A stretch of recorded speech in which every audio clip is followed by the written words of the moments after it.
kasus dugaan ijazah palsu Joko Widodo semakin kesini semakin melebar, sudah ditetapkan tersangkanya. Satu keganjilan karena diterapkan pasal-pasal 32 dan 35 di Undang-Undang ITE. Dan itu tidak tepat karena saya tidak melakukan rekayasa dan manipulasi. Jadi saya hanya buat video aja ucapan selamat kepada Mas Roy dan kawan-kawan sudah diberikan mahkota tersangka.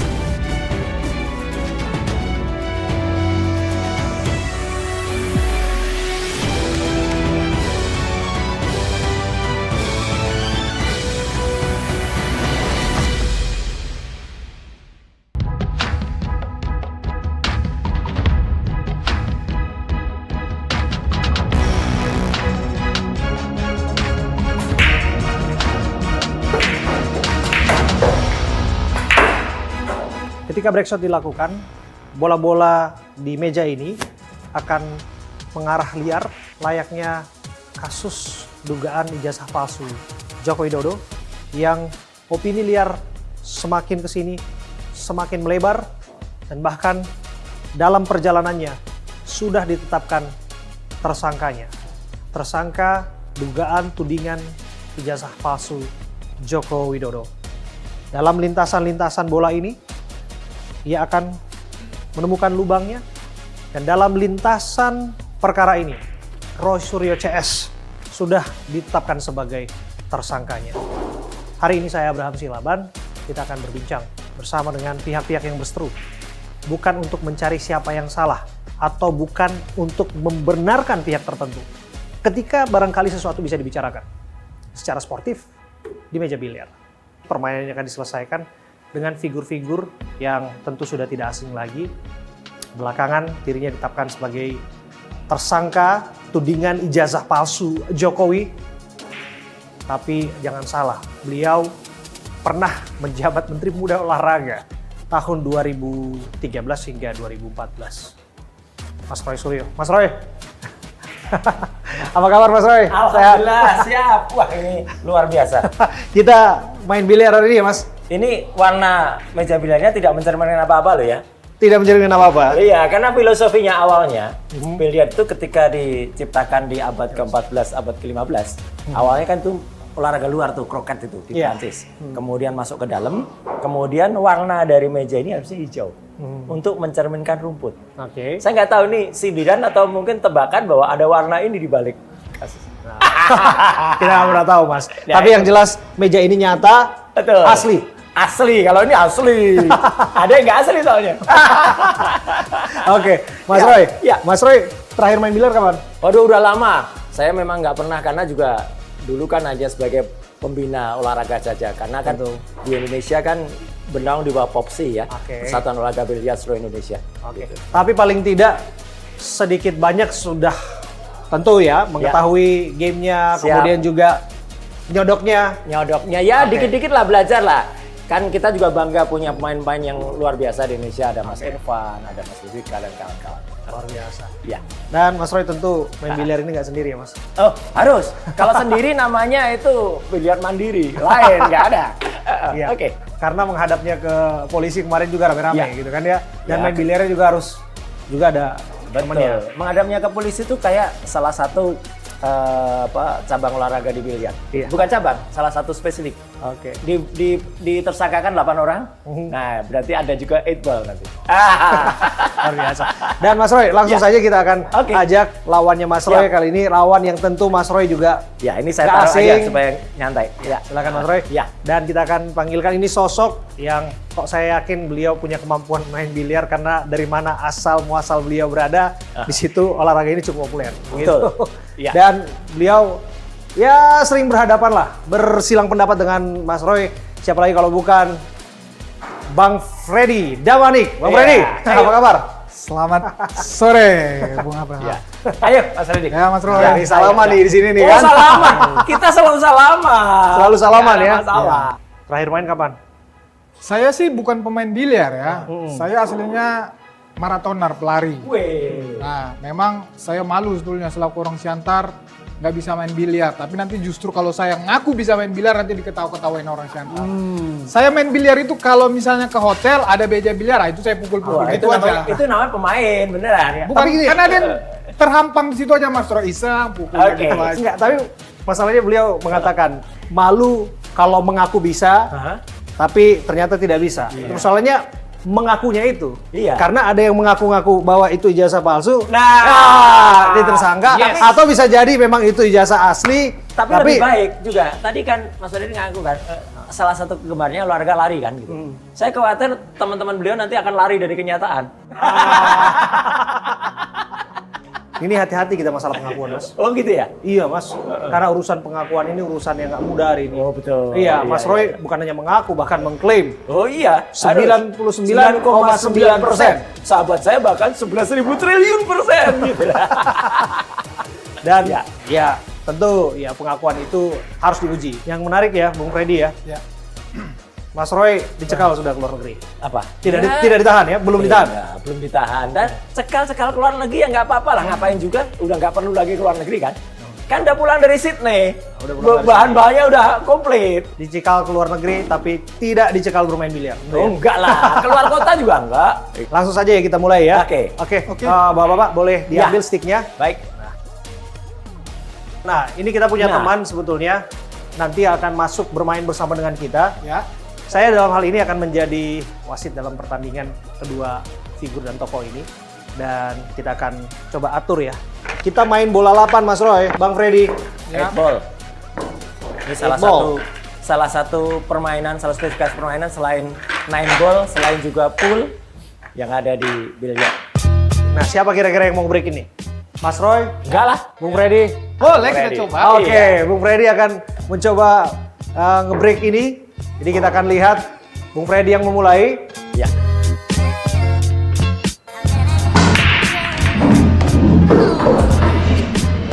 Masuk angka 11. Itu 11 itu ada maknanya. Apa maknanya, Mas? Menpora ke-11. Yang pertama dimasukin. Iya, makanya yang bisa masukin Menpora ke-11 itu Freddy Dama. Masukin kemana dulu? Aduh, bahaya. Tunggu.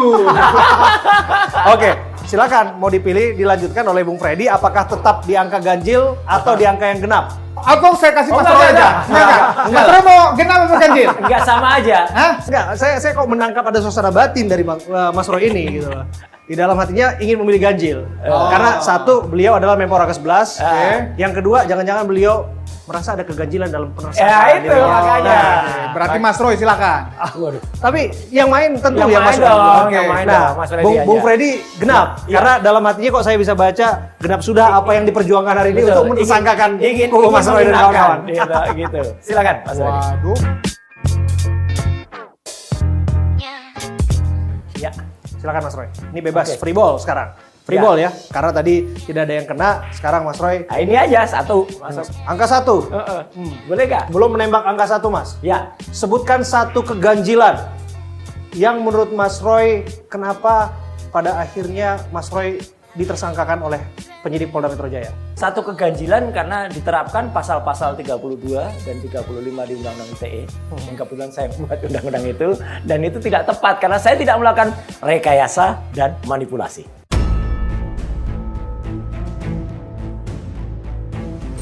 Oke. Ya. Luar biasa. Jadi Lanjut, Mas satu keganjilan itu adalah undang-undang. Undang-Undang ITE diterapkan dengan tidak tepat. Oke. Lanjut, Mas Roy. Ya.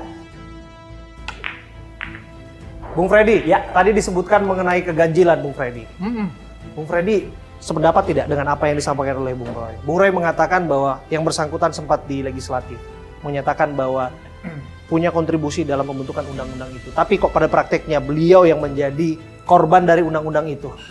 Ya, tentunya penyidik itu kan mempunyai kewenangan, mempunyai keahlian di bidang hukum, di bidang IT. Tentunya mereka pasti meminta ahli-ahlinya.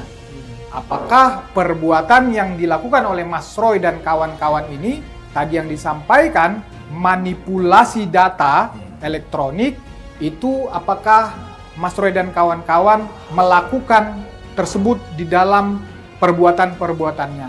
Tentu, kenapa penyidik berani ya menerapkan pasal itu, pasti sudah melalui pendapat ahli.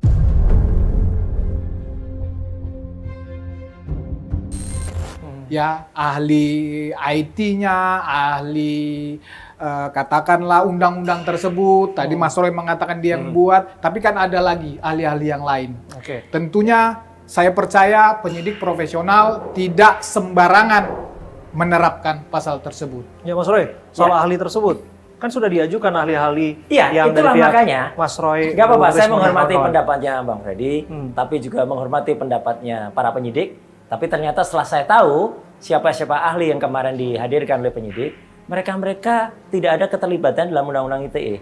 Jadi mereka itu hanya ahli, mungkin dosen di mana yang kemudian membaca. Jadi mereka satu nggak terlibat dalam pembuatan, nggak ngerti filosofi awalnya, istilahnya adalah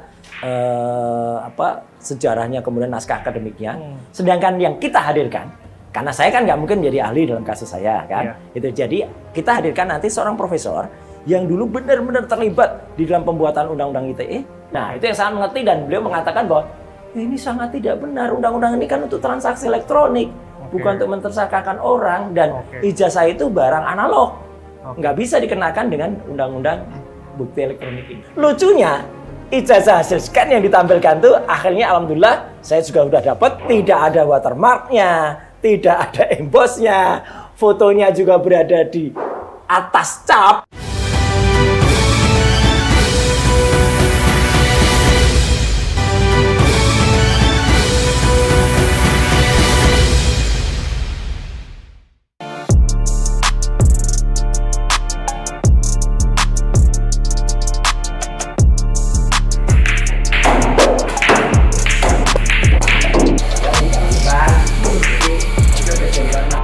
Mas Roy merasa bahwa ahli yang dihadirkan oleh penyidik Polda Metro Jaya, Sekelas Polda Metro loh, Iya. tidak kompeten.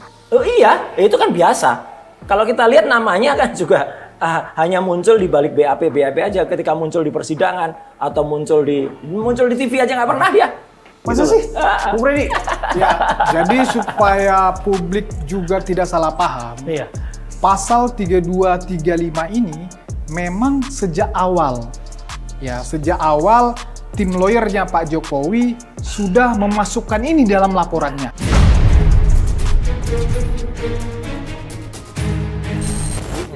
Nah, sejak awal. Kemudian dilakukan penyidikan itu yang saya sampaikan tadi. Setelah mendapat pendapat ahli, ya, ternyata pasal yang dilaporkan ini memenuhi unsur manipulasi tadi. Nah, tentunya ya nanti masih ada tahapan namanya pemberkasan, berkas lengkap P21 nanti diteliti juga oleh ikut nanti jaksa. Nanti ada gelar perkara, tentunya ini belum final sampai nanti berkas ini dilimpahkan. Saya rasa penyidik tidak akan berani, jaksa tidak akan berani menyatakan berkas ini lengkap kalau unsur-unsur pasal 3235 itu tidak terpenuhi. Setuju. Oke, Iya, setuju. Iya, dan kemudian memang adalah hak dari pihak Mas Roy dan Men-challenge, Bu Risma juga iya. untuk kemudian men-challenge itu. Salah kan? satu contohnya gini, Kemudian Mas dengan Abi. menghadirkan ahli-ahli Iya, itu. Mas Freddy juga. Mungkin pasal itu bisa aja diterapkan kepada yang lain. Cuman ketika diterapkan ke saya, kan hal sangat lucu. Kemarin ada satu pertanyaan penyidik yang sangat bagus. Sebutkan akun media sosial yang Anda miliki. Nah, langsung saya ketawa. Saya tidak punya akun.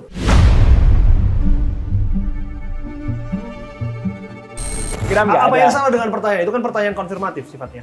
Undang-undang ITE khususnya Oke, pasal menyasar 32 dan pada akun-akun media 35 sosial itu. menyasar akun, dan di situ orang membuat dapat diaksesnya, dapat mentransmisikan, kemudian memanipulasi, mengirimkan kembali. Nggak ada kalau nggak punya akun. Jadi kan Gimana? begini. Kan orang lain yang punya akun. Masyarakat Indonesia, publik dengan gampang bisa melihat ya Mas Roy dan kawan-kawan di depan publik, di media-media, ya banyak sekali memang mungkin bukan akunnya sendiri. Nah, itu sudah. Bukan akunnya sendiri, Selesai. tetapi ya diundang oleh akun-akun media ataupun media YouTube segala macam. Nah, di situ kan yang mempraktekkan itu.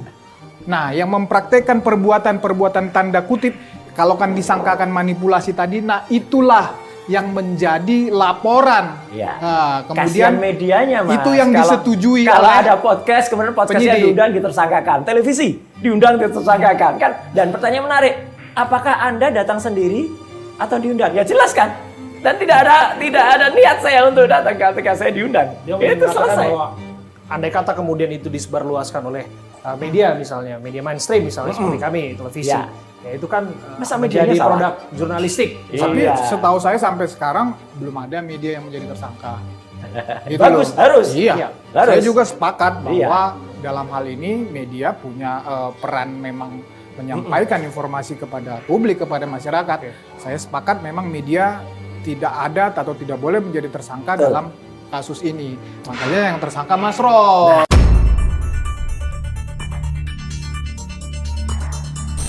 Gitu loh. Itu yang kemudian jadi miss kan. Ibaratnya nih Joko Sembung bawa golok gitu ya, nggak nyambung. Oke, biar nyambung lagi kita Ya. main lagi ya. Oke, sekarang Mas Freddy. Mas Freddy. Ya, Mas Freddy. Itu pasti masuk ya, Insya Allah. Angka 4.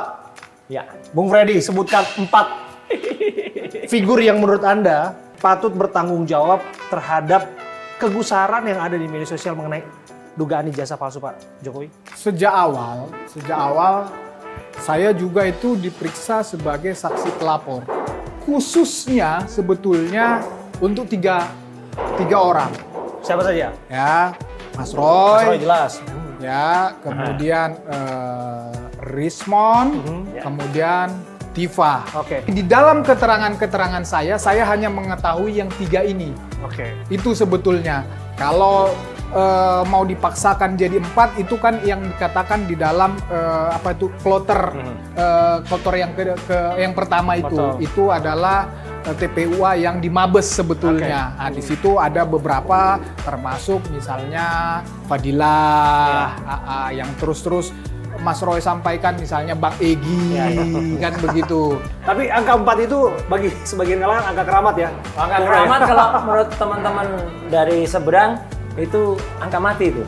Enggak lah, saya nggak sepakat. Jadi, sial menuju Saya ini 4. kelahirannya bulan 4 April. Wih. Wow, sampai sekarang Berarti- saya masih semangat Berarti khusus aja. tuh Bang Freddy 4-nya nggak sial berarti. 4 itu kursi, 4 pilar. Iya, 4 pilar. Oke. Ya. Ya, Bung Roy sekarang. Oke. Bung Roy. Mau ambil angka berapa, Bung Roy? Nah, angka Kalau- ke-7. kalau- Kalau bisa. Dia membidik angka 7. Angka ke-7 masuk. Iya. Angka ke-7 Iya. yang dibidik oleh Bung Roy Suryo. Iya. Kok angka 7 ini menjadi angka yang ngeri-ngeri sedap bagi saya nih? Iya, Karena harusnya. kok kita diingatkan oleh Presiden ke-7 Republik Nah, itu. Indonesia. Gitu. Harusnya yang ijazahnya 99,9% palsu yang masuk. Sependapat dengan itu. Ya nyatanya laporan di Mabes tentang ijazah palsu ini kan sudah gagal, tidak terbukti sehingga penyelidikan dihentikan. Nah, kemudian Pak Jokowi melapor, makanya angka 11 tadi masuk. Nah, Menpora yang ke-11 yang masuk ini. Yang pertama angka 11 yang masuk. Iya. Kemudian yang berikutnya angka 7. Angka 7 yang masuk. Karena itu udah terbukti kemarin dalam sidang di Majelis KIP. Terlihat jelas lah udah ada KPUD Surakarta ternyata memusnahkan, Jakarta Polda DKI, Polda Metro juga ternyata yang disita ijazah sarjana muda, ya lah, banyak lah. Mengenai angka 7 tadi, Ya, di tanggal itu Mas Roy bisa tidur tenang nggak? usaha nggak ada masalah. Tersangka sih nggak masalah cuman tersangka. Ya, ada yang terpidana saja, sudah terpidana 6 tahun yang lalu aja sampai sekarang masih bisa menghina pengadilan, masih menghina hukum di Indonesia. Kami kan baru TSK. TSK itu masih bisa nanti dihentikan dengan SP3, masih bisa di pra-peradilan, masih bisa banyak yang lain. Tapi Kan. begini Mas Roy, Iya. jangan-jangan arah masuknya itu yang dianggap itu adalah masuk ke persidangan, masuk ke ruang pengadilan, Nah itu. di mana segala sesuatunya itu dibuktikan kepada publik secara transparan, secara akuntabel. Siapa yang benar, siapa yang salah. Kok iya hari-hari ini justru kok bukan ke arah sana? Gimana menurut Bung Freddy? Saya termasuk orang yang sepakat kasus ini sampai ke persidangan. Ya? Kenapa? Karena memang di dalam proses persidangan inilah kedua belah pihak, ya khususnya terlapor, tersangka atau terdakwa nanti kalau sudah sampai di persidangan bisa ya semaksimal mungkin melakukan pembelaan bahwa benar-benar unsur tindak pidana yang disangkakan atau didakwaan kepada dia itu tidak terbukti. Jadi di sini nanti Mas Roy dan kawan-kawan sebebas-bebasnya bisa membuktikan dirinya bukan pelaku tindak pidana, itu yang pertama. Kemudian tentunya jaksa sebagai penuntut umum yang mendakwa juga pasti akan berjuang semaksimal mungkin, termasuk menunjukkan ijazah asli itu ke depan pengadilan. Di hadapan pengadilan nanti ada termasuk ke Mas Roy, ke pembelanya, dan di hakim. Nah, disitulah akan ada nanti putusan yang memberikan kepastian hukum Ini dan keadilan Mas bagi Adi. para pihak. Karena masalahnya kasus yang diajukan Jokowi itu adalah fitnah dan pencemaran nama baik. Jadi bukan soal pembuktian ijazah. Makanya statement dari Prof. Jimli Asidiki, statement dari Prof. Mahfud, bahkan statement dari Prof. Kamarudin Hidayat ya Dewan Pers, statement dari mantan Kabareskrim Pak Susno, Pak Ugraseno dan kawan-kawan itu menyatakan kalau ini perkaranya harusnya ijazahnya itu dibuktikan dulu. Dan ini saya melihat sudah mulai ada nih yang spill-spill terakhir kan itu mulai menampilkan ijazah yang katanya asli hasil scan. Lucunya ijazah hasil scan yang ditampilkan tuh akhirnya alhamdulillah saya juga udah dapat filenya ya, file hasil scan itu tidak ada watermarknya, tidak ada embossnya, fotonya juga berada di atas cap.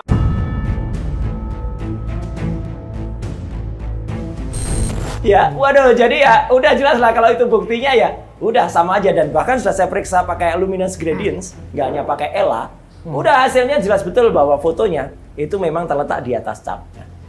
Ya, itu tadi profesor-profesor itu kan bukan profesor ahli pidana ya. Saya juga bingung nih, Pak Susno yang mantan Kabareskrim. Masa sistem peradilan pidana dia nggak paham, sistem hukum pidana dia nggak paham. Jadi penyelidik dan penyidik itu mempunyai kewenangan. Memang fungsinya dia, kewenangan dia ya untuk mencari sebuah tindak pidana, kemudian menemukan pelakunya. Nah, itu adalah kewenangan penyidik. Kemudian nanti masalah pembuktian yang dikatakan Mas Roy tadi, ya itu bisa berbarengan. Tadi sudah saya sampaikan di dalam proses persidangan nanti, tentunya hakim akan melihat. Ini kan ijazah itu dari awal sudah dibawa untuk bahan melaporkan, kemudian sudah disita. Nah itu kan akan dilihat oleh hakim. Oh nanti di-challenge sama ahli-ahlinya beliau ini, kan begitu, sama lawyer di-challenge. Dan UGM juga saksi, nanti ahli dihadir. Bener nggak ini yang kamu keluarkan UGM? Kemudian bener nggak Pak Jokowi ini ijazahmu?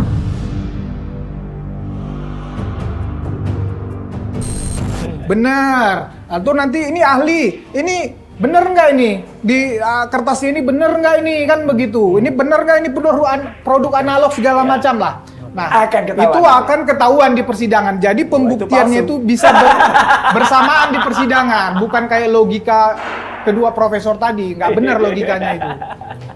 Itulah. Oke. Sekarang giliran Bung Freddy ya. Bung Roy, Rismond, Dr. Tifa dan lain-lain menjadi tersangka. Apa yang ada di benak Anda? Potong tumpeng katanya teman-teman.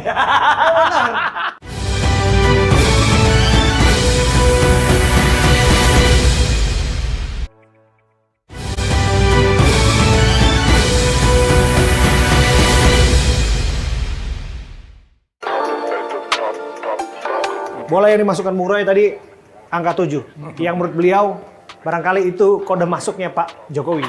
Tapi kok iya kemudian tanggal 7 itu adalah tanggal yang juga keramat buat Mas Roy dan kawan-kawan. Dirinya ditetapkan jadi tersangka.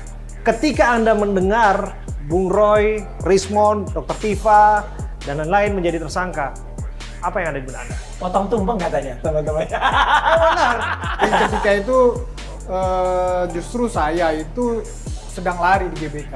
Oke. Saya Tanggal 7 November 2025. Iya, jadi saya hanya buat video aja ucapan selamat kepada Mas Roy dan kawan-kawan sudah diberikan mahkota tersangka.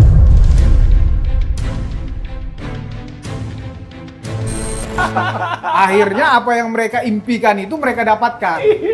Gitu loh. Ya mungkin karena mereka saking semangatnya menghina Presiden ke-7 ini. Jadi diberikanlah pada tanggal itu penetapan mereka sebagai tersangka. Selamat Mas Roy, semangat. Iya. Dan perasaan itu sampai sekarang masih sama atau justru berubah ketika kemudian melihat Tidak. upaya perlawanan yang dilakukan oleh kubu Mas Roy?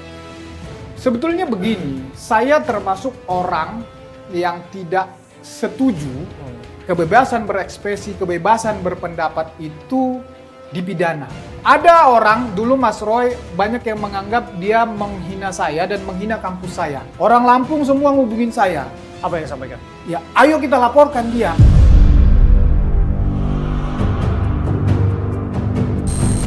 Roy, saya bilang bukan. Saya bukan posisi orang yang mau melaporkan di dalam, apalagi dalam perdebatan. Nah, Tapi hadir sebagai saksi pelapor. Tetapi permasalahannya di Mas Roy ini adalah dari awal sudah diingatkan, sudah dikasih tahu, tapi terus. Dan coba bayangin publik kita sekarang, ya begitu hebohnya hampir setahun ini hanya karena Mas Roy dan kawan-kawan. Kalau kita kan fungsinya kan hanya menanggapi, menjawab narasi kan begitu. Iya, kausa primanya itu karena ada seseorang yang tidak tahu diri, ya sudah pernah menjabat lama dan dia pejabat publik sesuai dengan Undang-Undang Keterbukaan Informasi Publik Nomor 14 Tahun 2008, khususnya di Pasal 8 Ayat 2, kebetulan saya juga yang ikut buat, itu tidak mau menunjukkan ijazahnya. Itu ada, dan ijazah itu bukan termasuk yang dikecualikan. Tapi khusus yang soal, dulu ada satu diskusi saya di salah satu TV ya dengan Bang Freddy ini. Kemudian ada seseorang yang kemudian memprovokasi. Ya saya tahu tuh seorang YouTuber dari Cebogor memprovokasi kawan saya dulu itu sebenarnya ikut membantu saya itu lawyer ya. Tapi ya mungkin karena saking provokasinya ya teman saya itu, kawan saya akhirnya wafat malah. Bung Roy, belum lama ini kan disampaikan Ketua Komisi Percepatan Reformasi Ya. bahwa ada peluang untuk mediasi. Nah, kok saya melihat ini jangan-jangan menjadi solusi. Perkara ini tidak harus dilanjutkan ke persidangan, saya menghormati, kemudian Mas. juga Ya. prakteknya tidak harus ada yang dipenjarakan, Ya. tidak harus ada yang dipermasalahkan lagi, tidak harus ada kegaduhan lagi. Anda Ya. melihat itu bisa Gini, jadi solusi? Saya sangat mengapresiasi, menghormati Prof. Jimli dan kawan-kawan. Tapi saya juga menghormati pendapat dan arahan dari kuasa hukum saya. Jadi biarkan kami melakukan pembicaraan hal itu. Tapi prinsipnya adalah sebenarnya masalah ijazah 99% sudah selesai bagi saya. Karena udah terbit bukunya. Udah clear, bukunya jelas tuh ilmiah, dan kalau mau menyanggah buku itu, melawan buku itu, lawanlah dengan buku juga ilmiah. Jangan buku dilawan dengan hukum.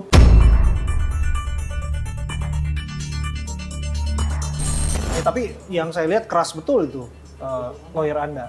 Oh iya, nggak apa-apa. Tidak menerima Nggak apa-apa. peluang Itu untuk harus mediasi begitu. gitu. Lawyer harus begitu. Sekalipun dalam posisi hukum saat ini, Iya. sesungguhnya yang menjadi tersangka kan posisi Anda. Oh sebetulnya. iya, lawyer sah-sah saja melakukan itu. Dan itu adalah sikap yang sangat bagus. Karena nggak mungkin kami kemudian melunak gitu. Karena bukan kami yang dalam status itu kemudian menyatakan salah gitu.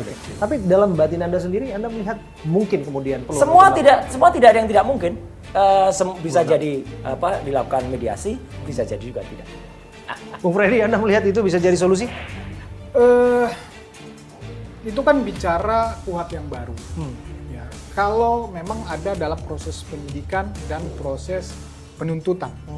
Nah, kalau dalam KUHP yang baru itu, dalam proses penyidikan, jadi pasal-pasal yang disangkakan ke Mas Roy dan kawan-kawan ini tidak memenuhi restoratif justice itu. Kenapa tidak memenuhi? Pertama, itu ancamannya tadi di atas 5. Itu yang pertama. Yang kedua, khusus untuk Mas Roy sudah pernah dipidana. Nah, kemudian ada yang paling berat lagi sebetulnya untuk Dia masih mau di PK itu. untuk beliau-beliau ini. Tadi Mas Roy udah sampaikan, paling berat lagi itu harus mengajukan permohonan. permohonan maaf, permohonan dilakukan restoratif Yang justice. di sana dong yang minta maaf. Nah, kan ini undang-undangnya atau hukumnya tidak seperti itu. Nah, itu yang berat saya lihat di orang-orang ini. Karena tadi jelas statementnya. Mana mungkin, udah bukunya udah menyatakan begitu. Iya. Artinya nanti kan kalau itu terjadi misalnya perdamaian, supaya terjadi perdamaian kan pasti buku diminta dicabut. Oh, nggak mungkin. Contoh. Kemudian Nggak mungkin. statement-statement di media, di podcast semua. Nah, itu kan apakah itu suatu hal yang mungkin? Makin Gitu. semakin tidak mungkin. Itu Karena makanya. statement apalagi bukti. Katanya scan file yang dibawa Andi Aswan itu jelas-jelas malah menunjukkan 99,9% palsu itu.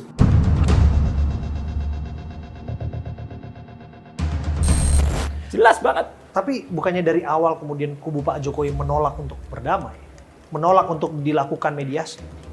Sebetulnya statement itu saya pernah juga ngobrol, tanya tidak pernah ada seperti itu, tapi adalah yang narasi yang disampaikan kita sudah mencoba mengingatkan dari awal, tapi terus sehingga dilaporkan. Nah, kalau konsep restoratif justice tadi itu kan pemulihan hak-hak korban tidak melalui jalur pidana, jalur hukum. Nah, ya di sini kan korbannya Pak Jokowi.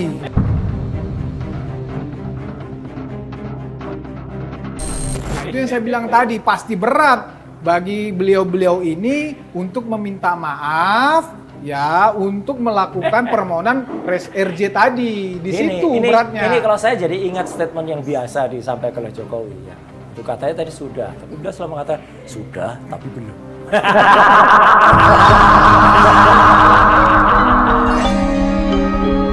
Jadi ya, begitulah. Ya selalu bolak-balik kalau di sana. Gitu katanya dulu dosen pembimbing skripsinya Pak Kasmujo ternyata diralat. Katanya KKN-nya tahun 83 diralat. Ya, kemudian banyak lah yang udah diralat-ralat. Jadi akhirnya kalau itu ya udah faktanya begini. Kalau bagi saya biar masyarakat yang menilai. Ya, makanya saya katakan proses pembuktian di peradilan, di persidangan itu adalah jalan terbaik. Ya. Ya, memberikan kepastian hukum dan keadilan bagi para pihak. Gitu. Kan Mas Roy belum tentu divonis bersalah juga. Ya, Jokowi juga belum tentu benar juga. Iya betul. Ya makanya kalau tidak divonis bersalah kan berarti Pak Jokowi nggak benar kan begitu. Nah Mas Roy juga kalaupun divonis kan belum tentu sesuai tuntutan dan dakwaan. Jadi masih panjang ini. Masih panjang. Layaknya ini bola di meja biliar ini masih ada banyak. Ini mewakili kepentingan-kepentingan barangkali. Masih banyak. Iya, masih banyak yang harus dimasukkan, masih banyak yang harus diselesaikan. Tapi paling tidak ada niat bersama untuk ada di sini untuk menyelesaikan perkara itu. Siap, gitu ya. yes. Tapi kelihatan ini bola sulit ya. Ini sekarang giliran Mas Roy ya. Wih. Nah, saya mau panggilkan teman saya ini. Iyalah, yang Mas lebih. Roy. Nah, silakan. Bung Marco, Gocek Marco. Siap. Apa Ayo, kabar? Mas. Apa Siap. kabar semua? Wah. Apa kabar semua? Ayo, Apa kabar Marco. semua? Serahkan pada ahlinya. Bung Marco, ini ada angka 3. Mereka kelihatannya butuh Bung Marco untuk masukin angka 3 ini. Iya. Angka 3 ini adalah lambang persatuan Indonesia.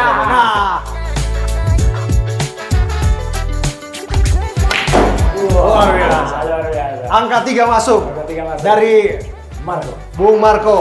Angka Nah. 3 ini masuk mengartikan persatuan Indonesia. Indonesia. Nah, apa yang bisa dipersatukan Bung Marco? Barangkali yang saya tahu, sepak bola itu mempersatukan. Betul. Nah, Pasti. barangkali Bung Marco Iya. punya. Saya berbicara sepak bola simbol persatuan betul dan di sini perdebatannya terkait asli palsu. Oke. Nah, saya akan membawanya ke ranah sepak bola. Ya. Saya akan tunjukkan gambar ini. Saya akan bertanya. Ini Ya. bertanya ya. Ya. Apakah gambar ini asli atau palsu? Wah. Nah. Udah diajak main game nih. Iya. Gamenya asli Atau palsu? Palsu. Dari Ijazah lagi nih. Gocek Bung Marco. Silakan. Dok. Tapi dipastikan nggak ada ijazah di situ kan? Nggak ada ijazah di sini. Jadi ada, saya dokumen kasih narasinya elektronik. sedikit Ya, ya. ke Pak Bre juga sama Pak Roy bahwa Sintayong itu katanya pelatih dengan tangan besi yang suka Ya. main tangan Ya, katanya. betul. Kemarin juga sempat isunya di Ulsan juga Ya, seperti ya, itu. ya. Tapi belum ada fakta yang menunjukkan bahwa ada perlakuan kasar terhadap Ya. pemain. Saya akan menunjukkan salah satu interaksi Sintayong dengan Oke. pemain timnas Indonesia, Marcelino Ferdinand. Ya. Nah, ini di sini ada gambar yang terlihat Dia kayaknya pegang gini ya. menjewer ya, Iya, menjewer. iya. Nah, yang saya tanyakan, apakah ini asli atau palsu? Selaku analis, Yes. seharusnya saya tidak boleh percaya begitu saja terhadap hanya print out. Ya. Saya mesti periksa filenya sebenarnya. Itulah susahnya. Karena saya belum lihat filenya, masih ada kemungkinan itu bisa aja tuh gambar rekayasa atau gambar edit. Nah, mungkin- nggak boleh langsung lihat kemudian kita percaya. Kayak ada tuduhan dari teman-temannya Mas Deddy ini yang mengatakan, oh isu sudah posting tanggal tahun 2020. Lah 2020 tuh isunya belum ada, nggak ada ijazah itu malah belum pernah keluar. Twitter saya juga sudah dibekukan saat itu. Jadi kan lucu banget loh itu. Pendekatannya saintifik ya. Iya. Mungkin Bang Freddy mungkin pendekatannya mungkin latar belakang background, mungkin pengalaman, mungkin suka timnas kan pasti kan? Ya. Mungkin mengikuti beritanya. Apakah pernah mendapatkan momen seperti ini, mengetahui ada Saya momen seperti ini? juga sebetulnya prinsipnya sepakat dengan Mas Roy. Saya tidak berani menyatakan bahwa foto ini asli apa palsu. Karena zaman sekarang gampang sekali Betul. edit. Kan Ya. begitu, makanya ada yang ditersangkakan dengan manipulasi data. Manipulasi data. Ya, nah, saya jujur tidak berani, tapi saya lebih percaya ini palsu. Palsu. Baik. Jadi benang merahnya adalah semua harus saintifik ya. Betul. Dalam pembuktian itu saintifik. Yes. Jadi Dan ada satu lagi yang menarik Mas Margo. Justru ketika pelantikan Ketua Umum PSSI, ya Bang Erick Ya. Thohir, selaku Menpora, Ya. itu justru Menpora lama, Mas Dito, itu kata pembukaan sambutannya itu justru, Pak Erick, coba Pak Roy, selidiki ijazahnya Pak Erick aman nggak? Pak Ali mau coba Ini menebak? tadi Bung Freddy bilang palsu. Saya bilang asli. Ya, berdasarkan Ya, berdasarkan saya menduga ini ya kelihatannya ini asli ya, karena ini salah satu match saya ingat ada jeweran yang dilakukan oleh Sintayong Betul. kepada Marcelo Ferdinand dan itu sempat rame. Jadi berusaha banyak orang tuh menerjemahkan apa sih arti jeweran itu gitu. yes. Jadi ini sebenarnya asli, Pak. Wih. Ini adalah momen asli. Ini saya tangkap waktu Indonesia berhadapan dengan Arab Saudi. Marcelino mencetak 2 gol saat bermain di GBK. Ya. Nah, ada insiden ini ketika babak Itu pertama mungkin jeweran Marcelino. sayang itu. Nah, itu dia. Perspektifnya akan berbeda-beda. Kalau orang haters akan melihat ini, oh memang dia main tangan. Tapi kalau orang yang mengerti situasi sebenarnya, oh itu cuma interaksi yang memang intimate aja antara kedua ayah sama anak lah seperti itu. Jadi ini momen ini ada. Ya. Oke, ada gambar yang kedua lagi. Ini yang lagi rame adalah calon pelatih timnas. Betul. Salah satunya Ya. adalah Timur Kapatse. Ya. Nah, dia pernah bertemu dengan Sintayong. Ah. Ini benar foto asli apa bukan sih? Kira-kira, tebak-tebakan aja. Kira-kira. Tebak-tebakan sih, saya konsisten seperti Mas Roy, ini palsu. Palsu. Mas Roy, Saya justru konsisten bahwa saya tidak boleh memeriksa memastikan Kan gambar. tebak-tebakan. Enggak. Seorang Atau mungkin peneliti saya nggak bisa boleh nebak dekatkan yang sedikit salah. gambarnya? Bisa. Tetap meskipun lihat gini itu sekarang kemajuan dari imaging ya digital imaging itu luar biasa. Ya nggak boleh. Wah ada yang seseorang yang foto pakai ijazah yang tangannya 3 aja waktu itu. Oke, saya yang jawab. Ijazah Ya, Singapura itu. mungkin Pak Abe. saya yang jawab. Ini Yes. palsu. Oke, baik. Ini Karena sepengetahuan saya nggak pernah bertemu nih berdua nih antara Timur Kapatse dan mantan pelatih kita sebelumnya Sintayong. ya Harus harus diperiksa. saya sampaikan bahwa ini adalah momen yang asli. Weh, asli ya. Karena Dua Sintayong asli. pernah bertemu dengan Kapatse Oke. saat Indonesia bermain di Piala Oke. Asia U23 2024 kemarin. Indonesia kalah dengan skor 0-2 dan lolos ke di babak semifinal. Ya. Dan Uzbekistan lolos ke final kalah lawan Jepang dengan skor 0-1. Jadi mereka sempat bertemu dan salaman saat jumpa pers. Jadi ini asli. Ya. Oke, nah ini agak berat sebenarnya. Waduh. Nah, yang mana nih? Mana Oke. kertasnya ringan kok. Nah, ini dia. Ini adalah- itu Bang Erick itu. Tahu dong siapa ini? Erick Thohir, Iya. betul. Iya. Ini. Apakah momen ini atau Palsu foto ini. ini asli atau palsu? Sebenarnya kalau Ini lebih kepada membangun narasi. iya kalau Baik. lihat kalau lihat badannya sih sebenarnya itu bukan badannya Pak Erick Thohir ya. Karena terlalu gebuk banget. Tapi ya sekali lagi saya tidak boleh ya. Seorang ahli itu nggak boleh hanya menebak lihat gambar apalagi print out. Jadi Ya. saya mesti cek juga aslinya filenya. Saya boleh Ya, jawab? boleh dong. Menurut saya ini sebetulnya ada momen ini tapi nggak di sini tempatnya. Jadi menurut saya ini palsu. Iya. Momen ini ada. Ini adalah kekalahan momen saat Indonesia. Ketua Umum Erick Thohir, Ketua Umum PSSI, Betul. Indonesia kalah lawan Jepang 0-4 di GBK. Ya. Itu sangat memukul. Ya. Semua termasuk Ketua Umum PSSI juga. Dan ada foto momen di mana Erick Thohir menyendiri. Oke. Nah, sekarang momennya adalah in atau out, kan gitu. Lagi rame, EP out. Wah. Nah, itu nanti aja dikomentari. Saya melihat yang paling bertanggung jawab memang harus Ketua Umum PSSI. Tapi apakah dia harus out? Menurut saya paling tidak kasih dia kesempatan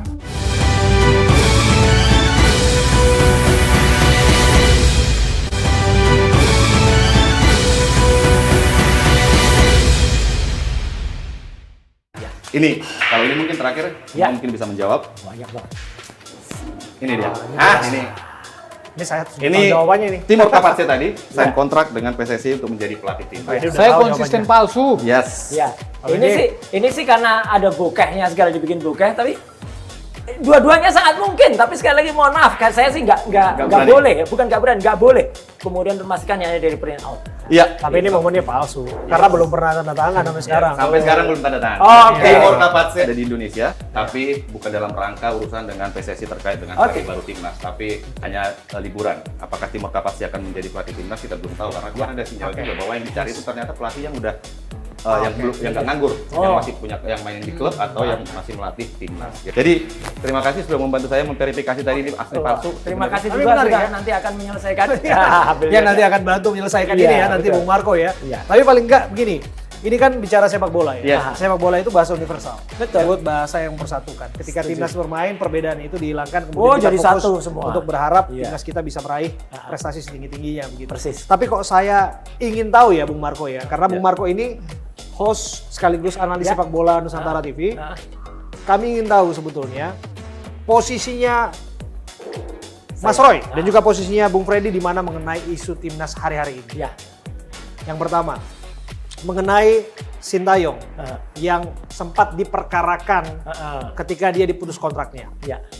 Mas Roy ada di posisi pro atau kontra? Sebenarnya gini ya, bagaimanapun juga STY sudah berhasil ya dalam tanda kutip juga gitu Ya. ya, membawa nama tim sepak bola kita itu menduduki ranking yang cukup bagus. Perbaikan rankingnya kan bagus. Ya. Meskipun di luar itu banyak juga orang yang mengkritik soal bagaimana PSSI melakukan rasionalisasi ya gitu. Kemudian artinya supaya ada pemain itu kan pemainnya asing semua gitu lah gitu. Nah, jadi ya apapun itu adalah upaya yang bagus, tapi juga kemudian penghentian Sintayong kemarin ya, kemudian diganti oleh Crawford di tengah-tengah yang kritis itu menurut saya agak tidak pas juga.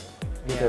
Harusnya biarkan dia selesai. Gegabah maksudnya? Iya, nggak salah gegabah sih, tapi nggak nyaman juga untuk Sintayong. Biarkan dia selesai menunggu situasinya. Kalau gagal ya sudah kan enak. Itu kan dia dalam Paripurna posisi, selesai. ya dia kan dalam posisi itu. Jadi saya dalam posisi demi persatuan Indonesia lebih baik ketua PSSI itu memilih langkah yang bijak. Itu aja. Bung Freddy, Ya, saya termasuk orang yang menganggap STY itu berhasil menjadi pelatih timnas kita. ada samaan nih.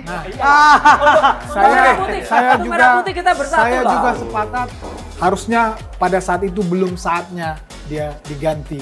Tapi kalau ditanya ke depan apakah masuk lagi, saya juga orang yang tidak sepakat kalau dia masuk lagi. Lebih bagus kita move on, cari yang lebih baik dari dia. Anda sepakat? Masuk Saya- lagi? Iya, karena gini. Atau mohon saja? Enggak. Kalau untuk masuk lagi menurut saya memang masih banyak pilihan yang lain. Dua kesamaan dalam hal ini. Setelah Indonesia gagal ke Piala Dunia 2026, ramai sekali di media sosial maupun di kelompok supporter tuh ramai Justru sekali. ketua PSSI-nya malah. Bahkan kemarin ada demo di PSSI. Ya. Tapi apa yang terjadi ketika timnas main? Kemarin Indonesia lawan Mali U23 kemarin, Langsung semua bersatu. turun ke lapangan, turun ke stadion untuk mendukung timnas Indonesia. Walaupun nanti di ujung-ujungnya meledek PSSI juga dikit-dikit lah, kritik PSSI dikit-dikit nggak apa-apa. Tapi yang pasti ketika itu membawa nama merah putih demi kemajuan merah putih atau kemajuan Indonesia, semua akhirnya bersatu lagi. Mungkin bapak-bapak mungkin bisa seperti itu nanti. Siap. Siapa tahu kan kita nggak tahu juga. Tentu, tapi sudah ada dua persamaan. Sudah ada Tapi dua saya persamaan. kemudian ingin menanyakan juga, Mas Roy pernah jadi Menpora dan tentu sebagai fans Garuda, saya ke Bung Freddy dulu. Ramai hari-hari ini bicara soal siapa sosok atau figur yang bertanggung jawab di balik gagalnya timnas. Oke. Masuk ke Piala Dunia. Dan tidak sedikit yang menyalahkan komando PSSI Ya. yaitu sosok Pak Erick Thohir. Ada tagar Erick Thohir out. Anda sepakat ET out atau masih tetap dalam jabatannya hari ini? Saya melihat yang paling bertanggung jawab memang harus ketua umum PSSI. Tapi apakah dia harus out? Menurut saya paling tidak kasih dia kesempatan. Kalau dari saya 1 tahun ini ya membawa timnas kembali, paling tidak dia bisa membawa pelatih ya yang bagus untuk timnas ini. Nah, kemudian kita lihat evaluasi dalam setahun ini apakah dia memang pantas di-outkan atau tidak. Kemudian yang kedua adalah ya saya juga sebetulnya walaupun bertentangan dengan nomor 1 tadi, sebaiknya memang ketum PSSI dengan Menpora itu tidak satu orang. Tidak rangkap jabatan. Tidak rangkap jabatan. Tetapi kalau ditanyakan tadi masalah pertanggungjawaban itu, saya konsisten belum saatnya juga dia. Kita tunggu dia memperbaiki ini. Menurut saya dia harus diberi kesempatan. Diberi kesempatan, tapi tetap rangkap jabatan dong. Yang jabatan mana yang mau dilepas? Ya kalau dia pilih PSSI, urus PSSI, tinggalkan Menpora. Kalau dia pilih Menpora, tinggalkan PSSI. Oke. Ya. Bung Roy, Kali- ET in atau ET out? Kali ini saya harus sepakat lagi dengan Ya. Pak Ferry. Ya, memang demi Angka merah 3, putih. Persatuan Indonesia. Karena gini, itu justru statement saya ketika serah terima jabatan Menpora dari Dito ke Erick Thohir. Waktu itu saya di doorstop sama wartawan di luar di gedung Wisma Kemenpora. Saya katakan sebaiknya Pak Erick memang memutuskan diri fokus ke Kemenpora. Supaya apa? Supaya PSSI ada yang benar-benar ngurus. Misalnya bisa juga kan wakilnya Pak Zainuddin Amali, itu mantan Menpora juga. Jadi menurut saya Pak Erick concern di Menteri Pemuda dan Olahraga, biarkan PSSI diserahkan kepada Pak Zainuddin Amali dan timnya. Walaupun memang undang-undangnya nggak ada atau aturannya Nggak ada sebenarnya undangnya, orang kan? itu bahkan Dan FIFA Erick juga selalu tidak melarang. mengatakan terserah FIFA. Betul. Itu. Nah ini sebagai ketua Menpora, Menteri mantan Menpora, sebenarnya udah tahu sebenarnya rumitnya ngurus olahraga Indonesia. Persis. Nah ini Ya, ditambah harus lagi juga. udah ngurus menjadi Menpora, terus ketua umum PSSI, dua-dua ini makin rumit nih. Pasti mudah. Pilih salah Pilih satu. salah satu. Kalau menurut saya pilih Menteri Pemuda dan Olahraga supaya olahraga bisa semuanya. Karena agak sulit banget nanti meninggalkan, nanti harus ricuh lagi nanti siapa yang jadi Menteri Pemuda Olahraga gitu loh. Iya. Susah banget nanti. Ya, tapi saya harus bertanya satu hal ini. Oke, kita udah sepakat tiga hal ini. Mungkin Bung Marco bisa kasih pandangan juga. Jangan-jangan ketika seleksi nanti untuk memilih siapa Ketua suksesornya PSSI. si Clifford, pengganti ya, Clifford pengganti itu, Clifford. satu hal mungkin yang harus perlu dikaji ulang. Administrasinya Oh, harus iya. tetap lengkap, Setuju. dicek ijazahnya palsu atau Itu. Periksa lisensi kepelatihannya Oke. seperti itu. Artinya harus diperiksa lisensi kepelatihannya Yes. untuk memastikan Asli apa bukan? bahwa jangan Asli ada atau persoalan nanti ketika dia Betul. memimpin timnas Iya. kita begitu ya. Oke. Baik, terima kasih Terima Bung Marco kasih ya. semuanya. Terima kasih Bung Marco. Bung Marco akan menolong kita untuk menyelesaikan game ini.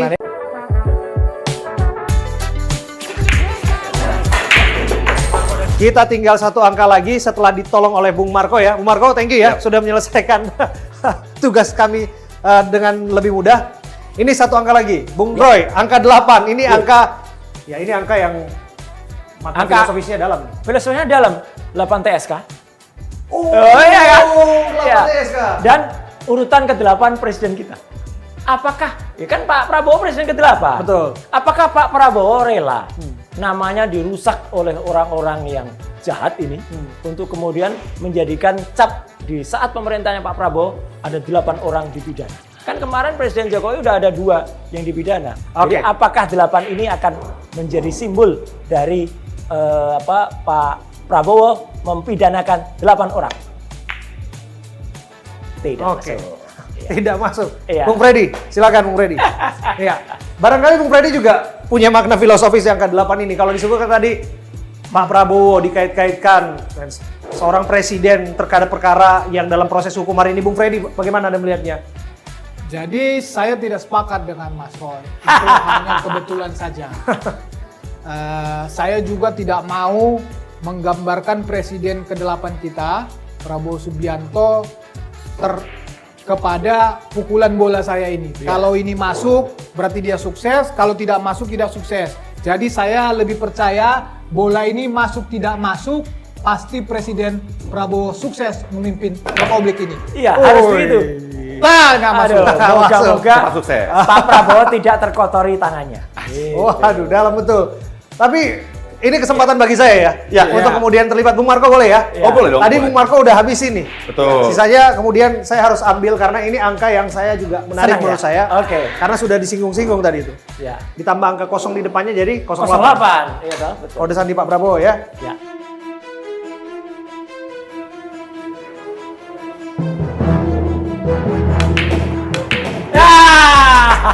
Angka 8 kita Oke. masukkan sebagai angka Siap. terakhir Angka yang terakhir. kita selesaikan. Ya. Dan bagi saya begini, Bung Roy, angka 8 angka yang tidak ada putusnya. Betul. Jadi kok saya melihat ini simbol kesatuan, simbol unity, Ya. simbol silaturahmi. Persis. Bukan perkara yang nggak putus-putus gitu ya. Dan kok saya meyakini bahwa dengan simbol itu segala sesuatu bisa diselesaikan. Amin. Barangkali memang angka 8 itulah yang diperlukan Ya. hari-hari ini untuk membangun persatuan. Siap. Sependapat nggak, Bung Freddy? Saya tidak sependapat kalau dalam konteks intervensi politik kepada hukum. Tetapi dalam konteks presiden, pemerintah perlu memediasi ini untuk kepentingan bangsa, itu saya sepakat. Tetapi kalau konteks intervensi hukum dalam hal apapun, siapapun, saya tidak sepakat. Tetapi sekali lagi kalau konteks memediasi ini dengan tidak mengintervensi hukum, saya sepakat. Oke, tentu kemudian dengan cara-cara yang transparan, Bijak, akuntabel, bijak, bijaksana, iya. yang menemukan kembali merajut persatuan lah. Mas Roy nggak lelah dengan ini semua, Mas? Oh, enggak, Biasanya demi- kalau banyak publik yang merasa kok isu ini nggak habis-habisnya. Ya, demi Indonesia kita nggak ada lelahnya. Siapa lagi yang harus membersihkan Indonesia kalau bukan kita-kita ini? Bung Freddy, nggak lelah dengan diskursus dan wacana yang hari ini digoreng semakin masif, kemudian sudah menuai pembelahan publik. Anda melihat bahwa kemudian ini akan selesai dengan cara yang baik-baik atau seperti apa? Memang saya melihat ini akan selesai di dalam proses persidangan. Oke. Ya, sampai kapanpun saya yakin Mas Roy dan kawan-kawan tidak akan pernah terima ini. Tetapi itulah hadirnya hukum, memberikan kepastian, memberikan setidak-tidaknya menurut hukum itu sendiri memberikan keadilan bagi para pihak. Tidak semua memang tugas hukum bukan memuaskan semua para pihak, tetapi memberikan kepastian hukum dan memberikan keadilan. Oke. Oke, Bung Marco ada yang mau sampaikan? Sudah jelas semuanya tadi bahwa di sini ada persamaan walaupun ada perbedaan. Iya. Ya kita berharap sih yang terbaik. Kalau memang bisa dipersatukan ya dipersatukan. Kalau memang harus berjalan perdebatan ini lebih panjang lagi, yang pasti lebih mencerahkan saja. Betul. Itu aja sih. Tentu dan persamaan itu Anda bawa dengan bahasa sepak bola. Sepak bola. Sepak bola mempersatukan. Sependapat di situ. sependapat. Kok saya yakin kemudian ada hal juga yang mempersatukan. Terakhir saya mengutip apa yang disampaikan oleh Abraham Lincoln. Ya, apa nama Abrahamnya? Ya, sama nama saya. Mas Roy. Itu disengaja.